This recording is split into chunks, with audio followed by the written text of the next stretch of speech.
They love to tell you that rock bottom is solid foundation to rebuild your life on. They are lying. Rock bottom is just a hole, and climbing out of it is exhausting.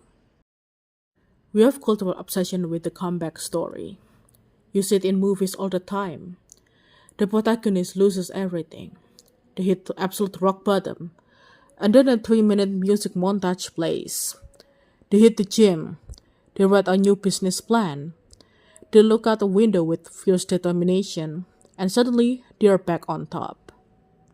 Because of this cinematic lie, we have developed a deeply warped expectation of what starting over is actually supposed to feel like. When you lose everything, whether it's career, relationship, or financial safety net, we expect the comeback montage to start. You expect a surge of rock bottom motivation. But that surge doesn't come. Instead, you just wake up the next morning feeling incredibly numb.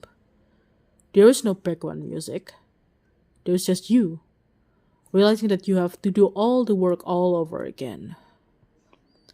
If you're starting with a completely blank slate right now, you do not need toxic positivity or motivational speech. You need a survival manual. And here are the four unglamorous, highly practical steps to actually starting over from zero. Step 1. Kill the phantom ego. The hardest part about starting over isn't the physical work, it's the psychological friction.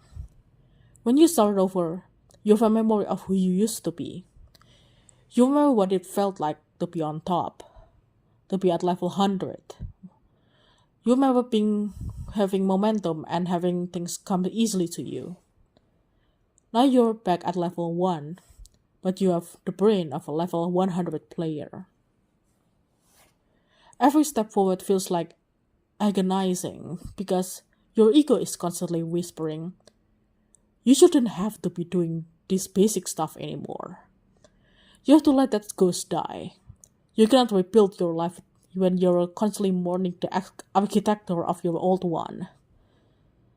Accept it with dignity that the old safe life have corrupted. This is a new game. Step 2. Swing your timeline. When you're at the bottom, looking at the peak of the mountain will only induce panic. The gap where you are and where you need to be is too large for your brain to process. This is where you have aggressively shrink your timeline. Stop asking yourself where you will be in 5 years. Stop asking where you will be in 6 months. When you are deeply overwhelmed, your only timeline is the next 5 minutes. What is the next immediate physical action you can take? That is the only thing that exists. You don't rebuild a house in a day. You survive until Tuesday or Friday. Step 3. Lay one brick. Momentum is a physical flaw, and you currently have none. When you have momentum, life is a moving walkway. Even if you stand still, you move forward. But at rock bottom, the walkway is broken. Getting out of the bed requires energy. Opening an email requires energy. Motivation will not save you here because motivation requires hope. What you need is micro actions. You need to lay one brick by brick. Drink a glass of water. Apply for one job. Send one email. You don't need a grand vision to lay a brick. You just need to pick it up and put it down. Action creates momentum, and momentum eventually creates hope, not the other way around. Step 4. Weaponize the worst case scenario. Use the quiet superpower that nobody talks you about. For your entire life, you have been operating under the low humming anxiety of the worst case scenario. What if I fail? What if I lose it all? It is the monster hiding under the bed that dictates all of your safe choices. But right now, you're looking at the monster in the face. The worst case scenario happened. the floor cave in, and yet you're still breathing. You're still here. You woke up today. When you realize that you can survive the destruction of your own life, you lose your fear of failure. You're completely stripped of your fragility and use that. The people who rebuild from rock bottom are incredibly dangerous to compete with because they have nothing left to lose. They don't have time for vanity metrics. They build things that are structurally sound because they know exactly how quickly a fragile foundation can collapse. Starting over is not a beautiful process.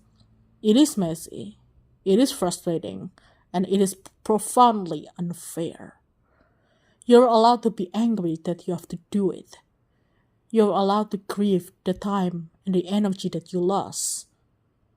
But you cannot stay in the hole. You don't need a montage. You don't need to be inspired. You just need to lay one brick every day. And then tomorrow you wake up and regardless of how heavy you feel, you lay one more brick. Slowly, without any applause, you build the stairs that will eventually lead you out of the hole. It doesn't have to be pretty. It just has to be forward. If you're currently rebuilding your life right now, I see you because I was there too. It is the hardest work in the world, and you're doing it. Let me know in the comments below what your small victory you achieved today, even if just getting out of the bed. Keep going, and I'll see you in the next one.